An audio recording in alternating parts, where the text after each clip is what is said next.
शिकण्याचे उद्दिष्ट. या प्रकरणात वापरकर्ते सक्रिय आणि निष्क्रिय घटकांच्या खालील पैलू शिकतील. पॅसिव्ह घटक, रेजिस्टर, कॅपॅसिटर आणि इंडक्टर. ॲक्टिव्ह घटकची सविस्तर माहिती. परिचय. एका इलेक्ट्रॉनिक सर्किटमध्ये विविध घटक असतात जे इलेक्ट्रॉनिक घटक म्हणून ओळखले जातात. इलेक्ट्रॉनिक घटकांकडे सामान्यतः 2 किंवा अधिक लीड्स असतात जे PCB मध्ये कार्यरत इलेक्ट्रॉनिक सर्किट तयार करण्यासाठी सज्ज केले जाऊ शकतात. इलेक्ट्रॉनिक घटकांचे वर्गीकरण. इलेक्ट्रॉनिक घटक सामान्यपणे 2 प्रकारांमध्ये विभागले जाऊ शकतात. निष्क्रिय घटक. निष्क्रिय घटक जे असे कार्य करण्यासाठी बाह्य ऊर्जेची आवश्यकता नसते. ते AC सर्किटवरून पुरवलेल्या शक्तीवर अवलंबून असतात, तसेच ते स्वतःच्या ऊर्जेची निर्मिती करू शकत नाहीत. सक्रिय घटक. एक सक्रिय घटक म्हणजे अशी यंत्रे ज्यामध्ये ॲनालॉग इलेक्ट्रॉनिक फिल्टर असते, जे सिग्नल वाढविण्याची किंवा पॉवर फायनान्स निर्मिती करण्याची क्षमता असते. निष्क्रिय घटकांचे प्रकार. काही निष्क्रिय घटक आहेत.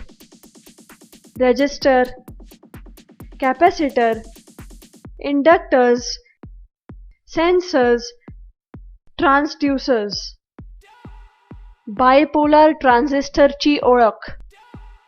बायपोलर ट्रान्झिस्टर हे सक्रिय सेमीकंडक्टर यंत्र आहे जे 2 PN जंक्शनद्वारे तयार होते, जे विद्युत प्रवाह वाढवते. बायपोलर ट्रान्झिस्टरची संरचना. बायपोलर ट्रान्झिस्टरमध्ये 3 भिन्न प्रकारचे विभाग आहेत, ज्याला एमिटर, बेस आणि कलेक्टर म्हणतात. NPN. 2 N थरांदरम्यान P diode semiconductor असतात. PNP. P डायोड सामग्रीच्या 2 थरांमध्ये N डायोड सेमीकंडक्टर असते. Hetero junction transistor. हा प्रकार बायपोलर ट्रान्झिस्टर सारखा आहे आणि अतिशय उच्च फ्रिक्वेन्सी हाताळू शकते. ऑपरेशन क्षेत्र. बायपोलर ट्रान्झिस्टरमध्ये ऑपरेशनचे 5 वेगवेगळे भाग आहेत. ते आहेत forward active, reverse active, saturation, cut off, avalanche breakdown. Avalanche breakdown खंड. विद्युत क्षेत्रात तयार झाल्यामुळे चांगले इन्सुलेटर्सद्वारे करंट फ्लो होतो.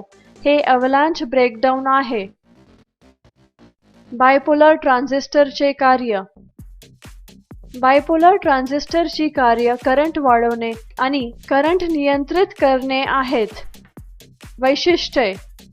कलेक्टर एमिटरमधील व्होल्टेज कलेक्टर बेसमधील व्होल्टेज 12 व्होल्टपेक्षा जास्त असायला हवे आणि एमिटर बेसमधील व्होल्टेज 5 ते 6 व्होल्ट दरम्यान असावे.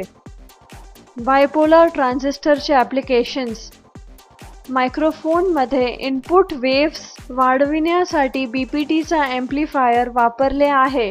हे स्विच म्हणून वापरले जाते. हे इंटिग्रेटेड सर्किट म्हणजे ICचा भाग आहे. डायोडची चाचणी. मल्टीमीटर वापरून डायोडची चाचणी केली जाऊ शकते. मल्टीमीटरला डायोड फंक्शनमध्ये सेट करा.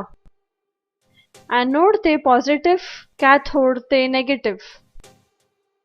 व्होल्टेज ड्रॉप नोट करा. ट्रान्झिस्टरची मल्टीमीटर वापरून चाचणी केली जाऊ शकते. Black probe base, red probe emitter, collector. Red probe base, black probe emitter, collector. जर रीडिंग बेसमध्ये प्रोबच्या बदलांसह बदलत नसेल तर ट्रान्झिस्टर खराब आहे. ओपॅम्प्सची परिचय.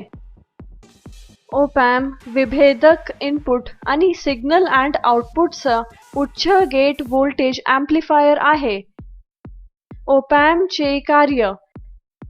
ओपॅम्प इन्व्हर्टिंग आणि नॉन इन्व्हर्टिंग इनपुटमधील फरक एम्प्लिफाय करतो. ते ओपन लूप मोड आणि क्लोज्ड लूप मोडमध्ये कार्य करते. ओपॅम्पचे वैशिष्ट्ये. एक आयडियल ओपॅम्पचे खालील वैशिष्ट्ये आहेत. Infinity open loop gain, infinity input impedance, zero output impedance, infinite bandwidth. Opamp ट्रान्झिस्टरचे बनले. आकृतीमध्ये 100च्या फायद्यासह ट्रान्झिस्टर असरणीय सेशन ओपॅम्प दर्शविली आहे. हे मोठ्या प्रमाणात वापरले जात नाही. IC 741. IC 741 हे ओपॅम्पचे सर्वात सामान्य प्रकार आहे. तो डिफरेन्शियल एम्प्लिफायर, व्होल्टेज एम्प्लिफायर आणि आउटपुट एम्प्लिफायर यांचा समावेश आहे. IC 741 वैशिष्ट्ये. IC 74 मध्ये खालील वैशिष्ट्ये आहेत. झिरो कॉमन मोड गेन. ऑफसेट नल पिनचा वापर बाह्य रेजिस्टर्स ठेवण्यासाठी केला जातो. हायब्रिड. हायब्रिड ओपॅम्पमध्ये इनपुटवर 3 ट्रायोड्स आणि कपलिंग कॅपॅसिटर असतात. ॲप्लिकेशन्स. हे कमी पास किंवा उच्च पास फिल्टर म्हणून वापरले जाते. हे इलेक्ट्रोकार्डिओग्राम एम्प्लिफिकेशन मध्ये देखील वापरले जाते. रेझिस्टर विरुद्ध कंडक्टर. रेझिस्टरचा वापर व्होल्टेजची तीव्रता कमी करण्यासाठी होतो, तर AC व्होल्टेज टप्प्यात स्थानांतरित करण्यासाठी इंडक्टरचा वापर केला जातो. रेझिस्टर विरुद्ध कॅपॅसिटर. एक कॅपॅसिटर स्टोअर चार्ज असतो, तर रेझिस्टर शक्ती निर्माण करण्यासाठी पोटेन्शियल ऊर्जा वापरतो. कॅपॅसिटर विरुद्ध इंडक्टर. दोन्ही कॅपॅसिटर आणि इंडक्टर स्टोअर ऊर्जा आपण कॅपॅसिटर विद्युत क्षेत्रात साठवून ठेवतात, तर इंडक्टर चुंबकीय क्षेत्रामध्ये ते साठवून ठेवतो. ट्रान्झिस्टर विरुद्ध डायोड. डायोडमध्ये 2 थर असतात, तर ट्रान्झिस्टरमध्ये 3 थर असतात. एक ट्रान्झिस्टर जसे की डायोड एकामागे एक ठेवतात. डायोड विरुद्ध झेनर डायोड. डायोड दोन्ही फॉरवर्ड आणि रिव्हर्स बायसमध्ये काम करू शकतात, परंतु झेनर डायोड फक्त रिव्हर्स बायस मोडमध्ये काम करतात. ट्रान्सफॉर्मर विरुद्ध ट्रान्झिस्टर. ट्रान्झिस्टर बाह्य वीज पुरवठ्यापासून वीज घेऊन वीज वाढविण्यास योगदान देतो, तर ट्रान्सफॉर्मर्सचा वापरून इम्पिडन्स जोडणीसाठी केला जातो. ट्रान्झिस्टर विरुद्ध ओपॅम्प. ट्रान्झिस्टरला ते चालू करण्यास बायसिंग आवश्यक आहे आणि ओपॅम्प जरी ट्रान्झिस्टरचे बनले असेल तरी बायसिंगची आवश्यकता नाही आणि फरक एम्प्लिफाय करू शकतो. साधे सर्किट. एक कार रिव्हर्स हॉर्न. गाडी रिव्हर्स गिअरच्या रूपात झटकन सुरू होते. रिव्हर्स हॉर्नच्या सर्किटमध्ये रेझिस्टर्स, कॅपॅसिटर्स, ट्रान्झिस्टर्स आणि डायोड असतात. सर्किटला वीज पुरवण्यासाठी 12 व्होल्टची बॅटरी पुरवण्यात आली आहे. विद्युत पुरवठा ट्रान्झिस्टरमधून जातो, जो एक स्विच म्हणून काम करतो आणि एक झेनर डायोडला पॉवर देतो. हे करंट नियमन करते आणि ट्रान्झिस्टरकडे पाठविता ते दुसऱ्या ट्रान्झिस्टरद्वारे पुन्हा एम्प्लिफाईड केलेले साऊंड लहरी निर्माण करतात. डायोड परिचय. एक डायोड विद्युत यंत्र आहे जे साध्याच्या सर्किटमध्ये सहज करंट फ्लो करण्यासाठी अनुमती देते. डायोडचे सर्वात सामान्य प्रकार सेमीकंडक्टर डायोड आहे. डायोडचे प्रतीक. सेमीकंडक्टर डायोडची ओळख. एक किंवा त्यापेक्षा जास्त अणुघटकांपासून तयार केलेले डायोड म्हणजे सेमीकंडक्टर डायोड. सामान्यतः ते सिलिकॉन, गॅलियम, ॲल्युमिनियम किंवा आर्सेनिक पासून बनलेले असतात. डायोडमध्ये डोपिंग. अशुद्धतेच्या इंजेक्शनच्या या प्रक्रियेस डोपिंग म्हणतात. हे दोन स्तर तयार करते, पी प्रकार आणि एन प्रकार. पी टाईप पॉझिटिव्ह इलेक्ट्रॉन्समध्ये, एन टाईप नकारात्मक इलेक्ट्रॉन्स तयार होतात. सेमीकंडक्टर उपकरणाचे कार्य. या डायोडमध्ये सेमीकंडक्टर द्रव्य डायोडचे भौतिक गुणधर्म पुरवते. पूर्वीच्या सिलिकॉन, गॅलियम इत्यादी सारख्या वस्तूंचा वापर डायोडमध्ये इंजेक्ट केला जातो. सेमीकंडक्टर डायोडचे प्रकार. खालील प्रकारचे डायोड आहेत: avalanche diode, crystal diode, light emitting diode म्हणजे LED, photo diode, varactor diode, zener diode. Avalanche diode. जेव्हा रिव्हर्स व्होल्टेज विघटन व्होल्टेजपेक्षा जास्त असेल तेव्हा ते उलट दिशेने चालते. Crystal diode.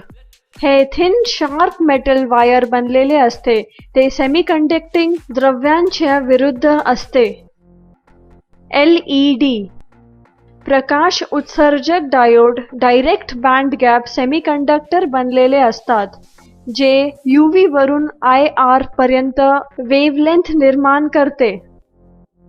Photo diode. ते प्रकाशाचे अतिशय संवेदनशील असतात आणि त्या सौर सेलमध्ये वापरतात. व्हॅरेक्टर डायोड. हे व्होल्टेज नियंत्रित कॅपॅसिटर म्हणून वापरले जातात. झीनर डायोड. वैशिष्ट्ये. दर्शविलेल्या आलेखावरून असे आढळून आले आहे की डायोड जेव्हा फॉरवर्ड बायसमध्ये असतो, करंट फ्लो होत नाही. फॉरवर्ड वैशिष्ट्ये हे नॉन लिनियर असतात. खूप स्मॉल करंट फ्लो होतो नेगेटिव्ह साईडला. PN junction diode. जेव्हा P प्रकार आणि N प्रकारचे साहित्य एकमेकांजवळ ठेवले जातात तेव्हा एक जंक्शन तयार केला जातो, ज्यामुळे करंट एका दिशेने जाण्याची परवानगी मिळते आणि इतर दिशा ब्लॉक दर्शविते. PN जंक्शन डायोड हा मूळ प्रकारचा डायोड आहे. Schottky diode. स्कॉटकी डायोड कमी फॉरवर्ड व्होल्टेज ड्रॉप आणि जलद स्विचिंग ॲक्शनसह डायोड आहे. Reserve recovery effect. जेव्हा कंडक्टिंग पासून ब्लॉकिंग स्टेट कडे हालताना डायोडमध्ये अंतर्गत साठवण शुल्क डिस्चार्ज केले गेले पाहिजे. यामुळे करंट रिझर्व्ह फ्लो होतो. त्याला रिझर्व्ह रिकव्हरी इफेक्ट म्हणतात. ॲप्लिकेशन्स.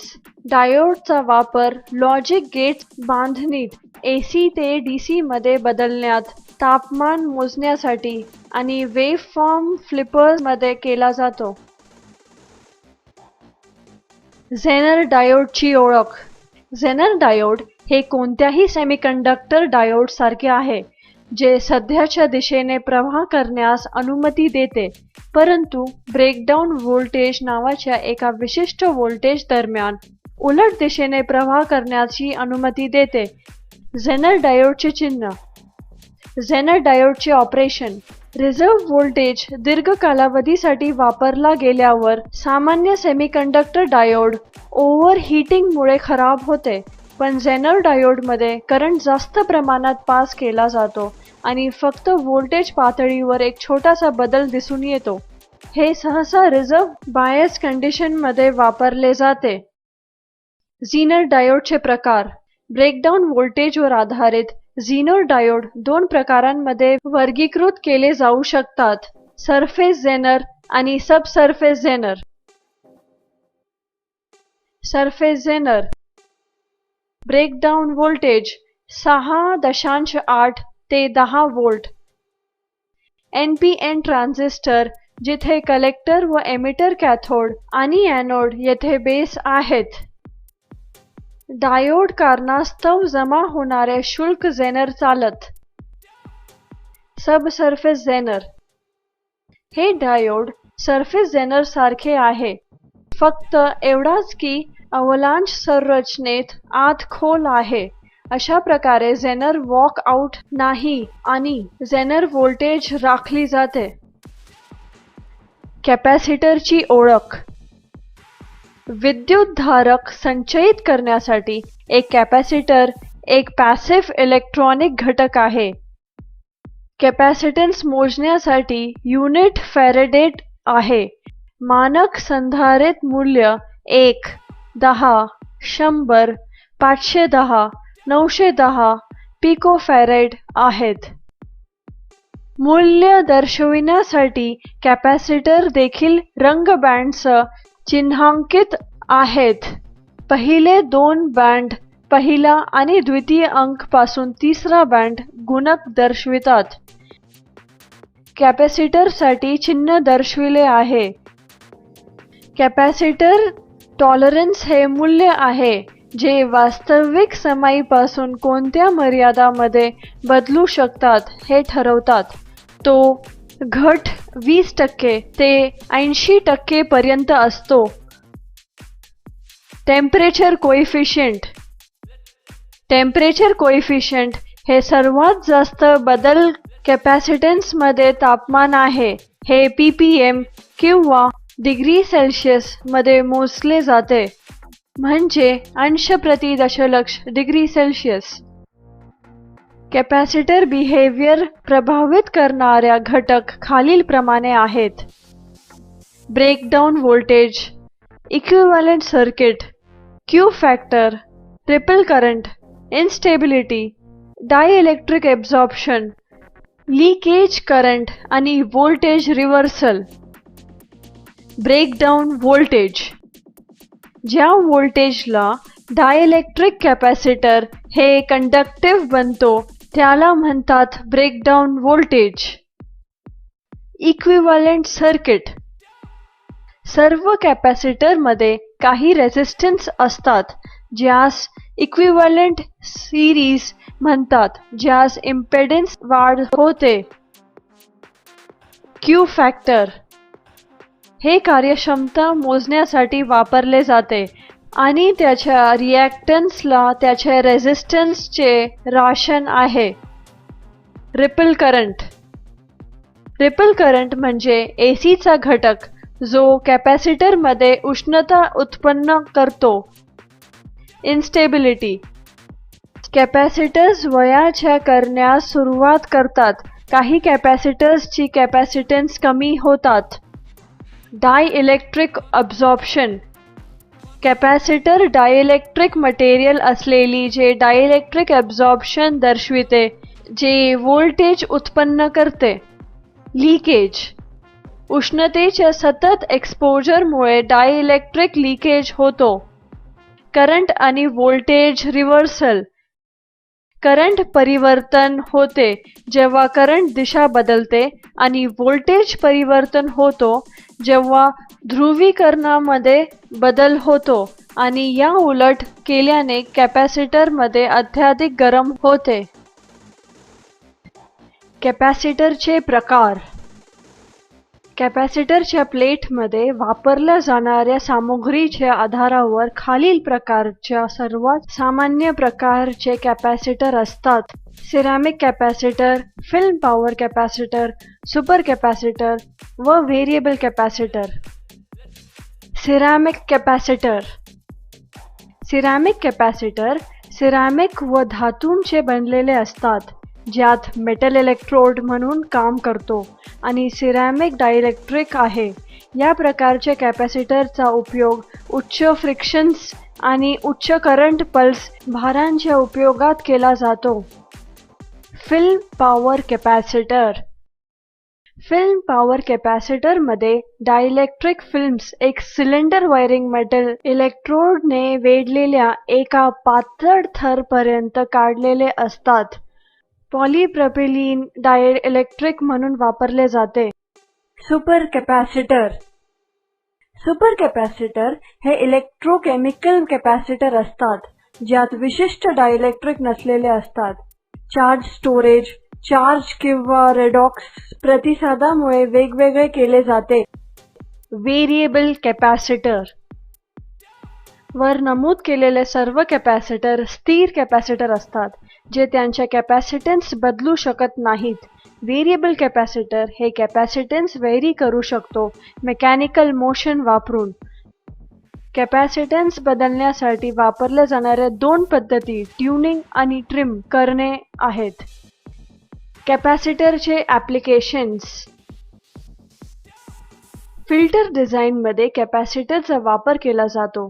डिजिटल सर्किटमध्ये इलेक्ट्रिक नॉईजचा प्रभाव कमी करण्यासाठी ते वापरतात. तसेच डीसी घटकांमधून सिग्नलच्या एसी घटक वेगळे करणे, ऊर्जा साठवण्याकरिता मोठ्या कॅपॅसिटरचा वापर केला जातो. कॅपॅसिटरसह सुरक्षितता.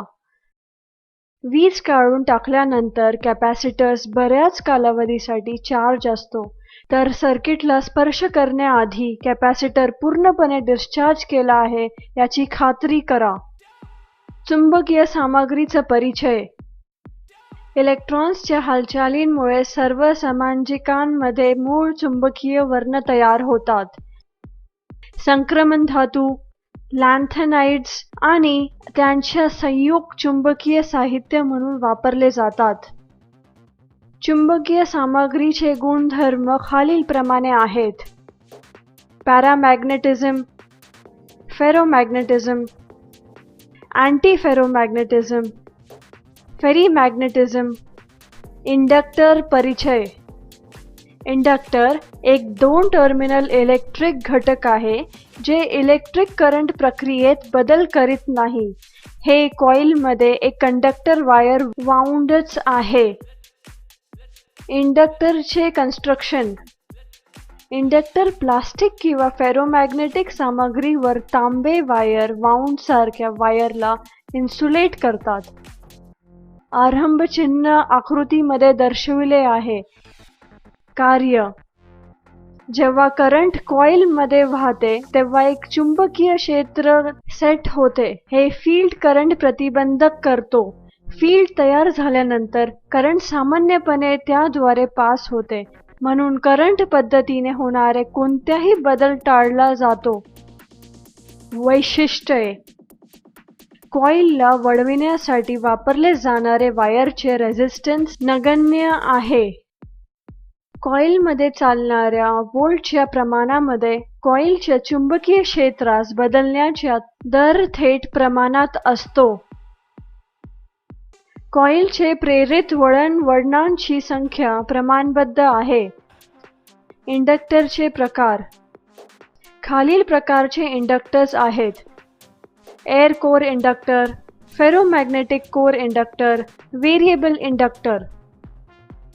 एअर कोर इंडक्टर हे एक इंडक्टर आहे ज्यात प्लास्टिक किंवा सिरॅमिक सारख्या नॉन चुंबकीय साहित्याचा कॉइल वाऊंडमध्ये वापर आहे आणि वाइंडिंग्समध्ये फक्त एअर असते. फेरोमॅग्नेटिक इंडक्टर हे एक इंडक्टर आहे जे फेरोमॅग्नेटिक किंवा फेरोमॅग्नेटिक साहित्याचा बनलेले चुंबकीय केंद्रांवर त्याचे कॉइल वाऊंड आहेत. लॅमिनेट केलेले कोर हा एक प्रकारचा फेरोमॅग्नेट इंडक्टर आहे ज्याचा कोर पातळ स्टील शीट किंवा लॅमिनेशन्सचा बनलेला आहे. फेराइट कोर हा फेरोमॅग्नेटिक इंडक्टरचा एक प्रकार आहे ज्याचा कोर फेराइटचा बनलेला आहे. टॉरॉइडल कोर हे फेरोमॅग्नेटिक इंडक्टरचा एक प्रकार आहे जेथे सलग रोड शेप्ड कोरवर कॉइल वाऊंड आहेत. चोक यामध्ये मॅग्नेटिक मटेरियल वरती इन्सुलेट साहित्याचे कॉइल वाऊंड केलेले असतो. व्हेरिएबल इंडक्टर हे फेराइट चुंबकीय कोर बनलेले आहे जे अधिष्ठापन बदलण्यासाठी स्लीड किंवा स्क्रू वर केले जाऊ शकते. इंडक्टरची वैशिष्ट्ये. सर्व इंडक्टर चुंबकीय सामग्री आहेत. त्यांच्याकडे फेरोमॅग्नेटिक मटेरियलचा मार्ग आहे. मार्ग बंद आहे जेणेकरून चुंबकीय क्षेत्र फेरोमॅग्नेटिक मटेरियल मध्ये असेल. वैशिष्ट्ये: इंडक्टन्स मूल्य हेनरी मध्ये मोजले जाते. इंडक्टिव्ह टॉलरन्स घट 5% ते 20% च्या श्रेणीमध्ये आहे. कमाल करंट रेटिंग जे जास्तीत जास्त करंट निर्दिष्ट करते ते कॉइल मधून पास होतो. ॲप्लिकेशन्स: इंडक्टर्स मध्ये वापरले जातात. सिग्नल प्रोसेसिंग, काही फ्रिक्वेन्सी फिल्टर करणे, डीसी आउटपुट मधून होम्स काढून टाकणे. ॲप्लिकेशन्स: इंडक्टर्स मध्ये वापरले जातात. सिग्नल प्रोसेसिंग, काही फ्रिक्वेन्सी फिल्टर करणे, डीसी आउटपुट मधून होम्स काढून टाकणे. ट्रान्सफॉर्मर्सची ओळख: हे विद्युत उपकरण आहे जे इलेक्ट्रोमॅग्नेटिक इंडक्शन वापरून दोन सर्किट्स दरम्यान ऊर्जा स्थानांतरित करते. ट्रान्सफॉर्मर्सचे ऑपरेशन: एक ट्रान्सफॉर्मर्सच्या कार्याचे वर्णन या दोन लॉजच्या सहाय्याने केले जाऊ शकते. इलेक्ट्रिक करंट मॅग्नेटिक फील्ड तयार करते. कंडक्टरच्या दरम्यान आणि चुंबकीय क्षेत्रातील बदलामुळे कंडक्टरच्या शेवटी व्होल्टेज इंड्यूस होतो. ट्रान्सफॉर्मर्सची वैशिष्ट्ये: वाइंडिंग्समध्ये कसलाही वापर लॉस नाही. एकही इंडक्टिव्ह तोटा नाही. फ्लेक्स केवळ चुंबकीय कोर मध्येच अस्तित्वात आहे. ट्रान्सफॉर्मर्सचे कन्स्ट्रक्शन: ॲप्लिकेशनवर आधारित ट्रान्सफॉर्मरमध्ये फेरोमॅग्नेटिक किंवा सिरॅमिक साहित्याचा बनलेला कोर आणि काही इन्सुलेटिंग चुंबकीय सामग्री किंवा तांबे वायर्सचे एक भाग असतो. ट्रान्सफॉर्मर्स ऑइल ट्रान्सफॉर्मर्स थंड करण्यासाठी वापरला जातो. ट्रान्सफॉर्मरमध्ये नुकसान: ट्रान्सफॉर्मरमध्ये हे नुकसान आहे. वाइंडिंग नुकसान, हिस्टेरेसिस नुकसान, एडी करंट नुकसान, स्ट्रे नुकसान. वाइंडिंग नुकसान: वाइंडिंग्समधून करंट वाहतो तेव्हा हीट निर्माण होते आणि नुकसान होते हीटमुळे. हिस्टेरेसिस नुकसान: प्रत्येक वेळी चुंबकीय क्षेत्र उलटला जातो तेव्हा काही ऊर्जा गमावली जाते. हे हिस्टेरेसिस तोटा आहे. एडी करंट नुकसान: एडी प्रवाह हा फेरोमॅग्नेटिक कोअरमध्ये उपस्थित असतात आणि कोअरमध्ये रेझिस्टिव्ह ताप निर्माण करतात. मॅग्नेटिक फ्लेक्समुळे कोअर फिजिकली थोडासा वाढतो आणि परिणामी हमिंग नॉइज येतो. स्ट्रे नुकसान: इंडक्टिव्ह लीकेज आणि रेडिएशन लॉसेस सर्व इंडक्टरमधील स्ट्रे नुकसान आहे. ट्रान्सफॉर्मर्सचे प्रकार: ट्रान्सफॉर्मर्सच्या हेतूवर आधारित त्यांना power transformer, instrument transformers, RF transformers, audio transformers. Power transformer उच्च व्होल्टेज ट्रान्समिशन हेतूसाठी वापरले जाते. इन्स्ट्रुमेंट ट्रान्सफॉर्मर उच्च व्होल्टेजवरती इन्स्ट्रुमेंट ऑपरेट करण्यासाठी उच्च करंट सर्किट आणि कंट्रोल सर्किट सुरक्षितपणे अलग करण्यासाठी ते वापरले जातात. RF ट्रान्सफॉर्मर रेडिओ फ्रिक्वेन्सी ॲप्लिकेशन्समध्ये वापरलेले ट्रान्सफॉर्मर्स. ऑडिओ ट्रान्सफॉर्मर ते रेडिओ वारंवारता सिग्नल ब्लॉक करते, विभाजित होतात आणि ऑडिओ सिग्नल एकत्र करतात. निष्कर्ष: या प्रकरणात वापरकर्त्यांनी ॲक्टिव्ह आणि पॅसिव्ह घटकांचे खालील भाग व्यापलेले आहेत. पॅसिव्ह घटक: रेझिस्टर, कॅपॅसिटर आणि इंडक्टर. ॲक्टिव्ह घटकची सविस्तर माहिती: